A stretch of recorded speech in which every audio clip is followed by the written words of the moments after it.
its gross population. But the other thing that we've done, as you know, is make sure that we've got a pathway for farmers that actually increases their year-on-year income, which is the most important thing. And in all of the deals that we do, we ensure that our farmers are the central focus for much of agriculture, including the US deal, because I don't think we can go on for years saying that it's acceptable for farmers to have a year-on-year income which isn't sufficient. We've got to fix that problem. We can't simply live with that problem, so it's a very different situation. Well, we ended the estate tax. See how you try to play on the he stops and I say, oh no. You did that real quick with that expression. I saw that. He's like, oh, no. The rate in which you said, no. That's inaccurate. That was great. He's like, no. You talk about estate tax. I'm gonna tell you what we really do for our farmers over here. Yeah, he actually did a flex. Like, he didn't say it, but he's like, we actually help our people. What are you doing? What he really said, but he did it so slides like, no, that's not right. Here's what happens here. And then Trump goes, oh, well, that's good. And I'm like, you was dead wrong.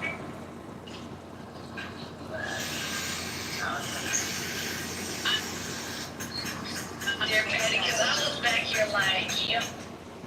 I mean, to be fair, like, hey, are you even on? No.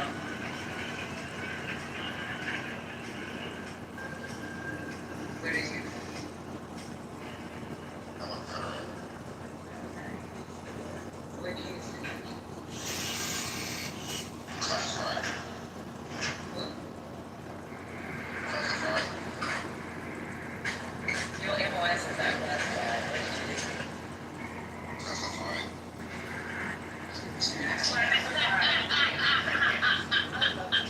And you came here because of what? You came up, what? Because you invited me up. Okay. I mean, you got the mods. They stayed a lot. It all looked at me. Water, stand down, bro. Stand down. Let's not do that. That's it. You know, say people invited me up, but don't know who you is. That's it. Let's clean up some redundancies. I'm simmered. I don't need directions. I'm not a bot. Let's not get too antsy. Let's not get too antsy now. Let's not get too excited now. Do you have a comment on the conversation? Now we can figure out who brought you up. I did. Yeah. Oh, we're not gonna figure it out because it's not right. No, I know that wasn't. That was my cue. That was my cue.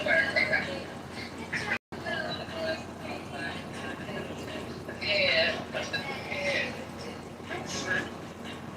You brought me up. God. Yes, water. I am spicy.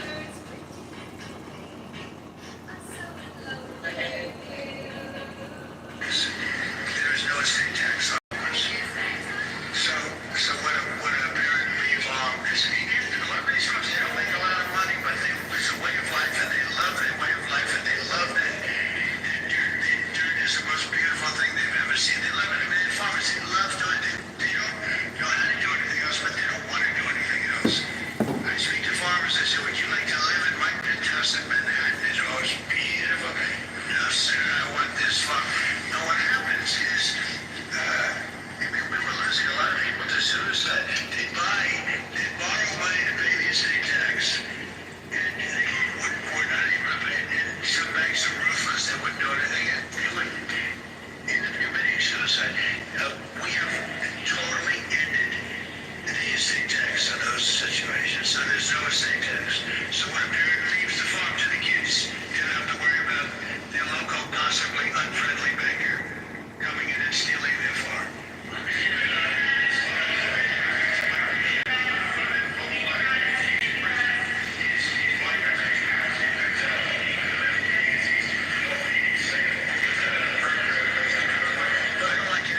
conversation earlier. Yeah. You asked me if I'm in the army, and I hope that that's on in this goddamn picture.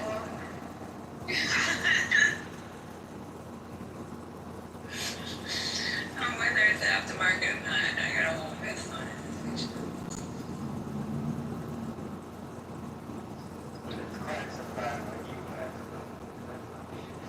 It's not centrally classified influencer.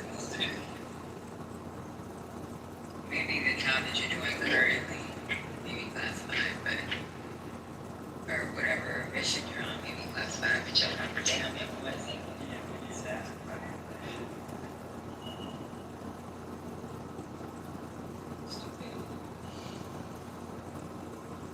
Well, anyway, that was an interesting conversation. It was funny that happened as you had paused the clip to talk about somebody playing, but at the bottom playing on his socks. That somebody come play on yours. That just the irony and that was so funny to me. I told myself Girl Scout cookies. I'm a true leader. Y'all know I love them. Oh, child.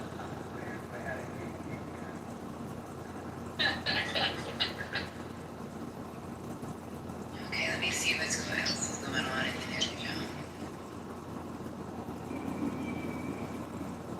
Well, he talks about the Venezuelans describing the bullshit they went through. Let's see.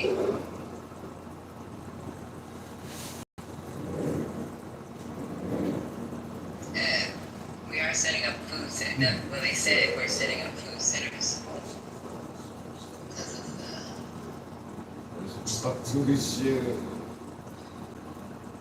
In Gaza. This article said President Donald Trump said Monday that there is real starvation in Gaza. Working with Israel's U.S. allies face intense pressure to lift restrictions on aid with hunger spreading in the besieged enclave. His comments came amid mounting global outrage over rising deaths from malnutrition under Israel's military offensive. Speaking in Scotland, Trump said that the U.S. would set up food centers in Gaza if the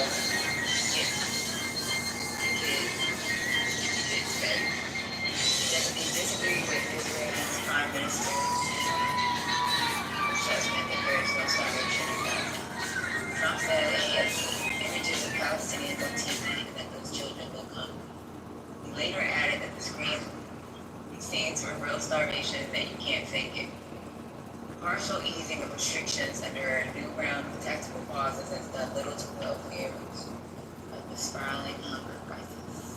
This is progress that vast amounts of aid are needed to start, save up,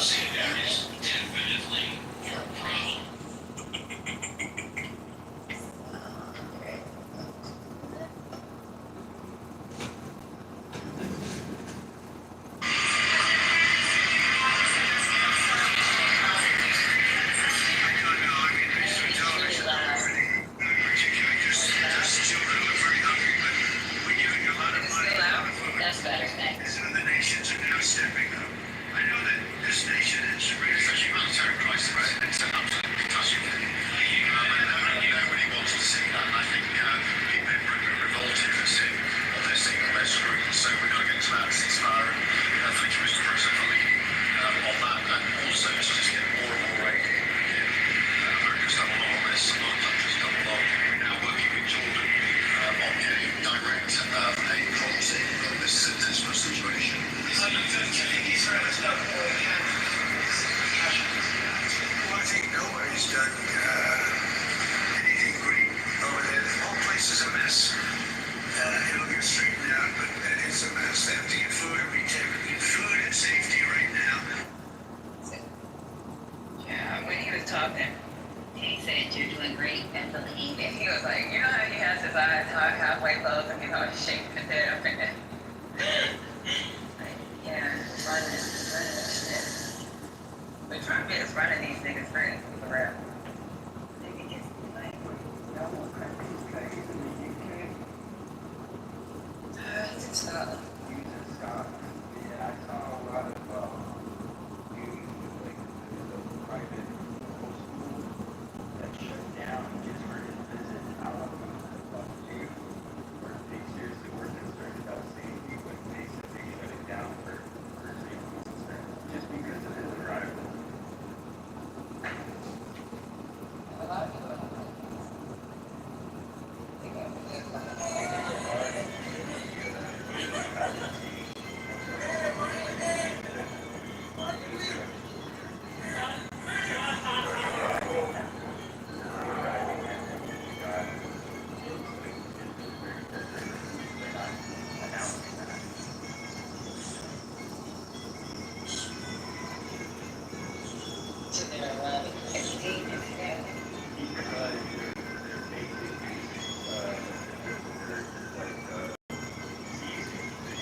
think he just said, "Oh, they look hungry." I didn't get that feeling. I'm not a fan of him. I didn't feel like he was just saying, "Oh."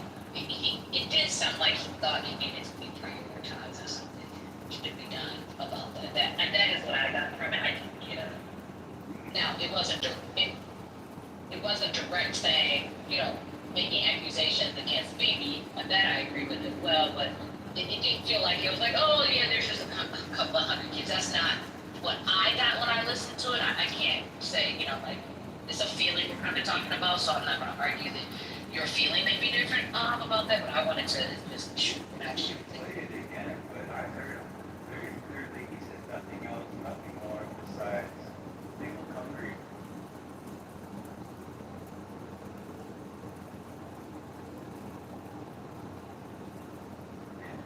And starvation is, hungry would be an understatement. When you're seeing that bone. Yeah, I'm happy Patty wants to play it again because I didn't hear that part. I definitely heard him say A needs to get there. That's really important. I just didn't hear that, and I could have been listening to some type of Trump bias. I agree with you about the UK for this Congress representative. I definitely agree with you there, but not with again, in back up because we're just reflecting from the root of the issue. Miss Cleo, I think CEO did a Jedi mind trick, and he might have turned you into a MAGA, Miss Cleo. Oh, hell no. That did not happen. Most I was saying is I didn't think he just belittled it. I just didn't. I don't know. I was. Yeah, I know. I thought it kind of made my stomach hurt. So Yeah. CEO would never do that to Miss Cleo. Hell, do that to her. I would agree with that. He does condition. He tries to condition people to just accept the rhetoric, because he's been conditioned to accept the rhetoric, whether it's unbeknownst to him or not.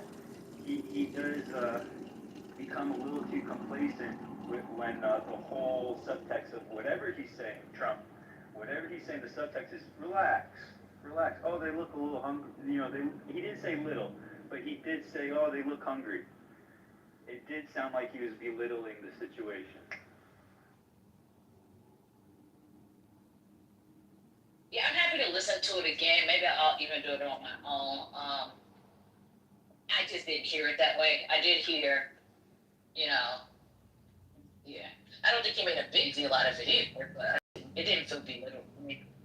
But Right. part of Clubhouse is, the space to agree to disagree, so I'm also okay with that. Fair.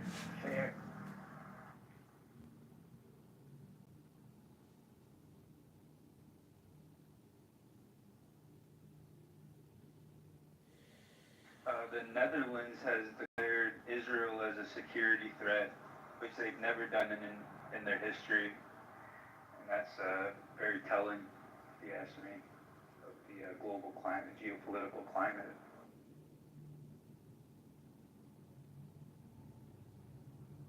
What just happened? The Netherlands what? Has declared Israel a security threat, a national security threat. Oh, okay.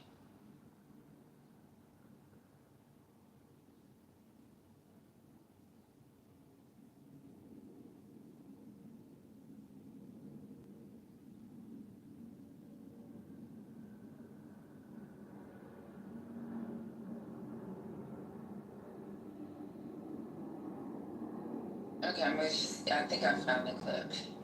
Fuck.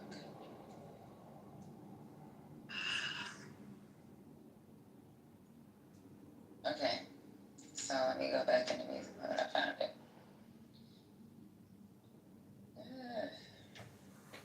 He sounded sincere to me. I don't know. I don't know. I mean, based on television, I would say not particularly, because those children look very hungry, but we're giving a lot of money and a lot of food, and other nations are now stepping up.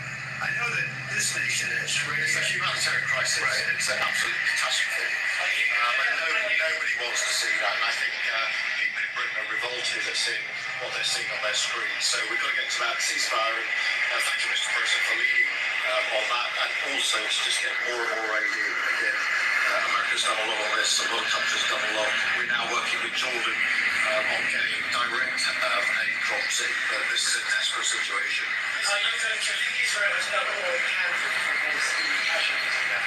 Well, I think nobody's done anything great over there. The whole place is a mess. It'll get straightened out, but it's a mess. They have to get food. We need to have food and safety right now. So it doesn't sound sincerity? Yeah, that's what I was thinking. Like I was like, I hear it again. It still sounds very not belittling. If you Right. back it up right before he says, "Oh, thank you, Mr. President," it's like before all that, he starts the conversation because the reporter asks Trump first, and then the UK, I keep forgetting if it's Scotland or the UK representative. That was part of the UK. Okay, thanks. Yeah, so he was, and then he was doing damage control, like the fixer. Yeah, it is a crisis, and he's like stressing the importance, like, hey, don't just like breeze over this, dude. Warner, he did say to comment about the hungry. He said, yes, you know, the people, they're pretty hungry, but we're trying to get the aid in. And that's when the Scottish guy came in. So he did mention the hunger. I think it's all, how we hear things, it's all filtered through what our perception is. So you're going to amplify that because you feel a certain way about it. It's not because I feel, it's because I've been seeing the footage daily. Well, I mean, when I say you feel, Yeah. I don't mean it in a dismissive way. Let me rephrase. You have a particular disposition toward the Gaza crisis. So when you hear it, the intensity of what you're hearing might be inflected by that. That's all I'm saying. Because even his initial thing was they looked pretty hungry to me. It was almost somebody was actually trying to make sound like it wasn't. He's like, well, they look hungry to me. Not, look, like to me it felt like, yeah, this was not. This genocidal starvation, it's past hunger. I get hungry throughout the day. You get hungry we get hungry throughout the day. I think we need to distinguish the difference between starvation and hunger. And that's what was so dismissive, belittling, and just egregiously offensive. I feel like I hear you, but I feel like that's as much as I think he talks ridiculous all the time. I really do. Could he have used starvation? Yeah, I don't disagree on that. But I don't think the intent of him using hungry was to minimize what was going on. I think everything in the message sounded like he thought there was a problem. And not only thought there was a problem, didn't think anybody was doing enough. So I don't know. I hear you, but to me, that doesn't support that narrative. I'm not saying there aren't other ones that you could, highlight that do. And my supporting claim to that is that they didn't mention Bibi Netanyahu, and they just wanted to kind of, it seemed like, buy Bibi more time. Oh yeah, they're hungry. Yeah, we are getting aid to them because they're hungry. But that's not what he's... What are you expecting? Yeah, what are you expecting in that moment for him to come out and just completely put Netanyahu in the grinder? I tried to make a segue. I tried. We can't go around it. We gotta go through it, y'all. It is what it is. That's That is what I expect, CEO, in 2025. That is what I expect. What? Just tell me what U.S. president has done that. I guess you're right. I think the greater point, though, Water, to CEO's point, too, I think the greater point is, there's a way that diplomacy works.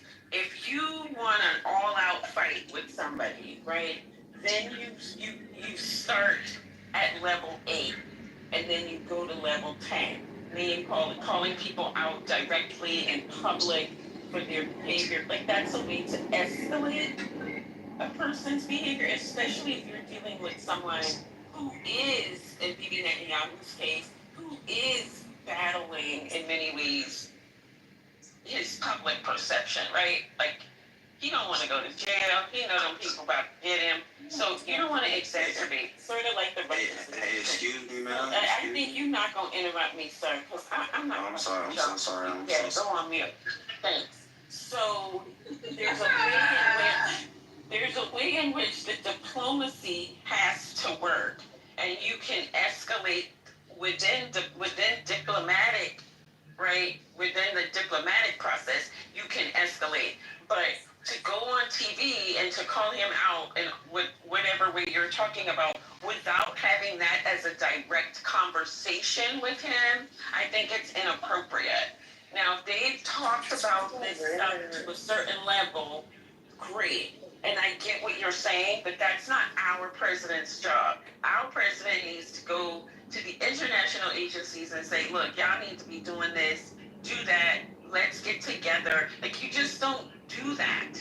And I get what you're saying, but I just think that that's just not where we are. And I get what you're saying, what you're not saying, but what's clear that there's an issue with the U.S. sort of protective, or the sort of protective thing that they put around Israel when it comes to things like this. I get that. But I don't know. I just think not exacerbating the situation is an issue.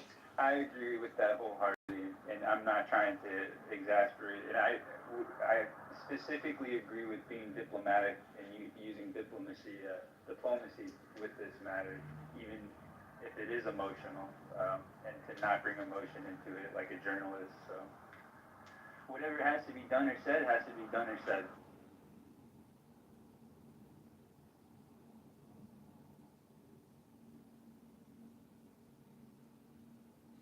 Okay. Go ahead, Trippy. You want to say something? Triple. I just needed you guys to pray for me. Okay, what are we praying for, love? Okay, so someone was trying to put some voodoo spirits on me, and I just need y'all to keep them away from me. Motherfucker got voodoo spirits.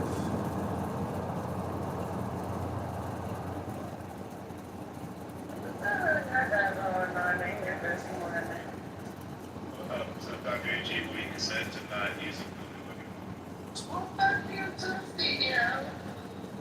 They don't talk about the CEO like See, I'm gonna say there's some things, people. Maybe it's my neural processing, but there's just some things I don't joke about. You think I'm joking? I'm not joking.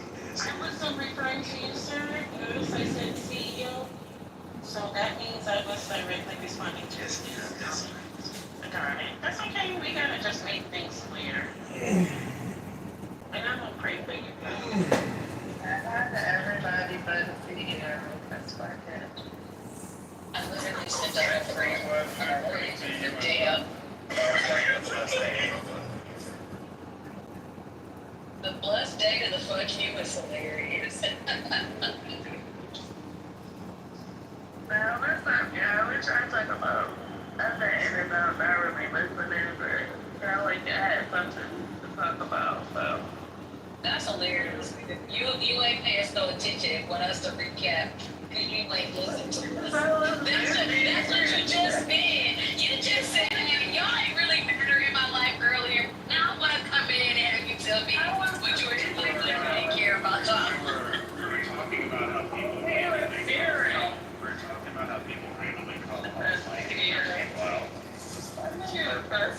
Wow. We listened to the Trump and the Scottish guy chit chatting. We listened to that. My patience is just. I thought I was a patient person, then I come on Clubhouse and somebody asked for a recap. I start actually recapping, and we got a person just coming off the mic for no damn reason. Shut up. Do y'all not feel the same way I feel, Shut though? up. Anyways, so we were Keep it so big. not interested in that. Sorry, I don't want to fuck you. Who said that? Oh, okay, he's gone. Okay. Thank you. Yeah, that was his pictures. He got like his little Snapchat photo of him and his homeboys making gang signs, and they look like they're 15 or 16. So, I said that. I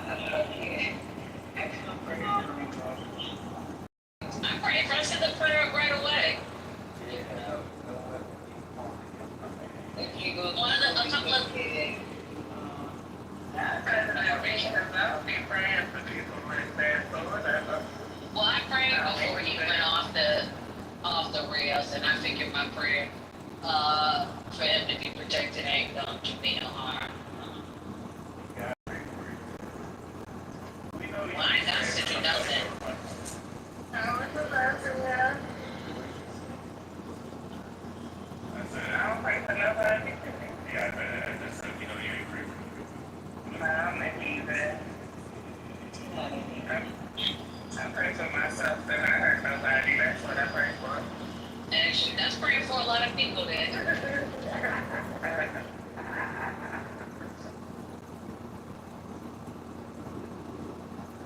How was very last weekend? What you said? How was everyone this weekend?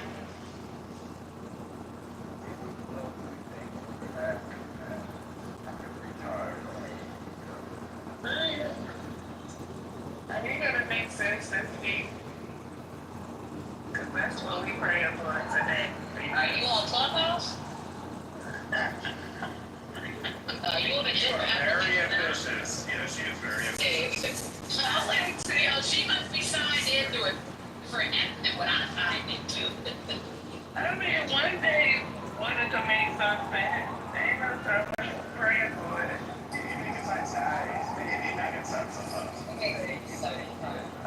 I make more sense when I'm really well fed, and then I make angry sense when That's why you're so angry about being hungry. You be hungry a lot. Oh, I understand. I get it. When I say hungry, I'm talking about mushrooms.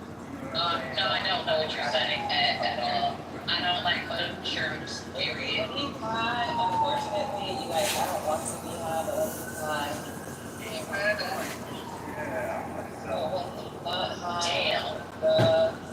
He just be all over the place. Let me use your microdose. Yeah, use your microdose. I ain't high, I'm just No, you're not about to drugs, but it's crazy. You know, one of the guys, these guys I used to serve with, they got out. His ass was doing drugs for like 13 years, never got caught. He get random urinalysis, right? When he finally decided he wanted to go clean, his wife ended up leaving him. And his wife was the one that cried and complained. She's the one that came and talked to us about doing What this. kind of drugs was he doing? Well, he was doing coke, drinking. And it's crazy because he'd be at work. You know, coke keeps you up. This motherfucker used to be at work at 4 o'clock in the morning, getting his slides together. I was like, damn, this motherfucker put jumps in that motherfucker. We sent his ass off to rehab. He comes back a couple months later. He's going to counseling. This goddamn officer couldn't do shit. He couldn't function. Like, he got lazy. It's just bad. It was just all around bad for the army. It was bad. His house, his wife was like, when his wife was talking to me and my sergeant major at the time, she was like, sometimes I'd rather he had just stayed on drugs. Like, it's crazy. You know, they say thank the veterans for their service. Not bad bullshit. It's like thank the spouse of the veteran because they don't want to put this fucking down on the guy. They don't get them. I'm looking at the spouses that are loyal. Exactly, yeah. The true one. Yeah. I'd rather that. But don't do that in the veteran. I was thinking that I was gonna keep my mouth closed, but I know when I've been living abroad, you gotta find out if somebody's single or just single in the country they're in. Yeah, because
Lots of people, what they say, well, smoke weed and me, I just don't think to be very strong. I don't think being a weed smoker, me, it would become a felon, but I definitely know felons who smoke a ton of weed, like, legit. Anyway, being a felon, you smoke a weed,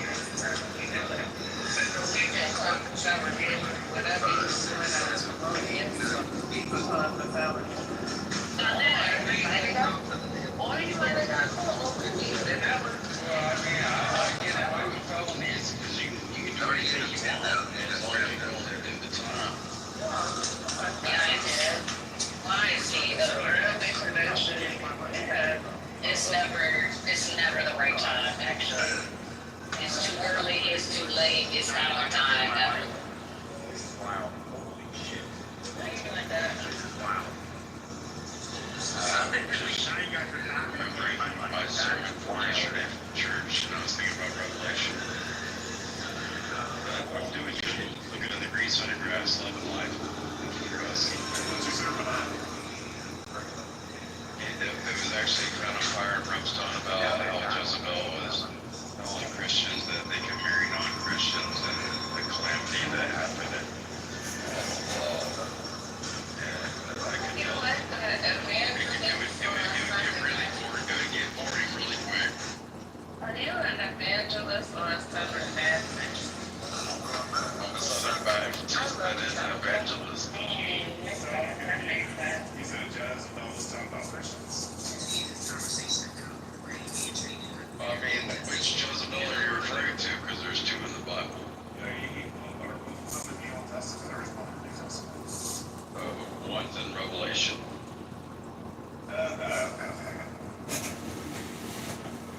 That's the last book of the Bible.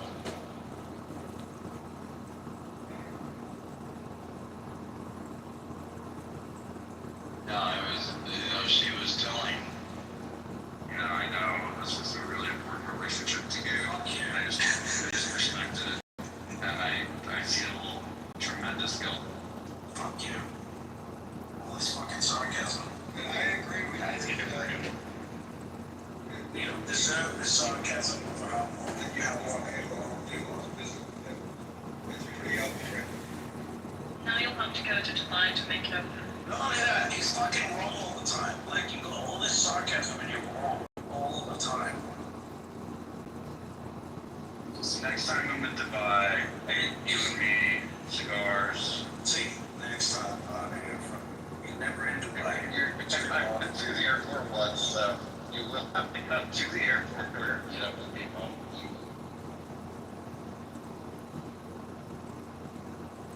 Oh no, I'm going to the really nice airport though. The Dubai airport is really nice. Obviously, you know that.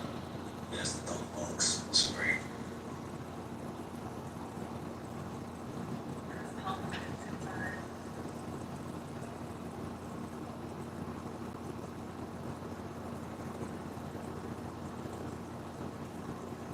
New York might be, JFK might be the worst airport I've been through in America.